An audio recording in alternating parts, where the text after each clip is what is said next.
Dita e çlirimit të Kosovës 12 qershori paraqet një ditë të veçantë të historisë së Kosovës të krijuar me sakrificën sublime të popullit kosovar. Me rastin e ditës së çlirimit të Kosovës, ushtruesja e detyrës së presidentes Albulena Haxhiu dhe kryeministri në detyrë Albin Kurti kanë bërë homazhe në kompleksin memorial në Prekaz.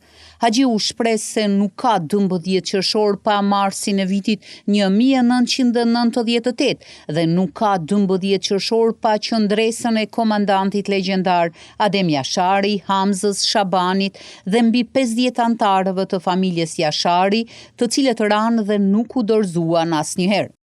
Nuk ka 12 qershor pa marsin e vitit 1998.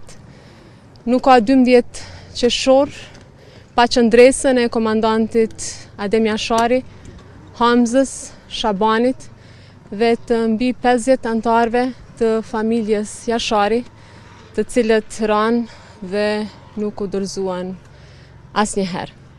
Ata nuk mbrojtën vetëm pragun e shtëpisë, ata mbrojtën tokën e të parëve tanë, që ishte, është dhe do t'jetë për herë e shqiptarëve.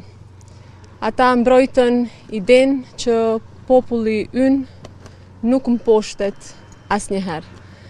Sakrifica e tyre u bë themeli mbi të cilin qëndroi ushtria çlirimtare e Kosovës dhe Republika jonë e lirë. E kryeministri në detyrë Albin Kurti tha se edhe si vjet me 12 qershor janë në Prekaz si krerë të institucioneve, të cilin e quajti kryeqytet të kryengritjes bashkohore të popullit shqiptar që shënon edhe vendin e epopesë së ushtrisë çlirimtare të Kosovës. Vim këtu si krerë të institucioneve në Prekaz, në këtë kryeqytet të kryengritjes bashkohore të popullit shqiptar, që shënon edhe vendin e epopesë së ushtrisë çlirimtare të Kosovës, me qenë se me 5, 6 dhe 7 mars të vitit 1998, 3 brezat e Jasharëve qëndruan, luftuan dhe u sakrifikuan për lirinë e popullit ton, për bashkim, për shtet dhe për pavarësi.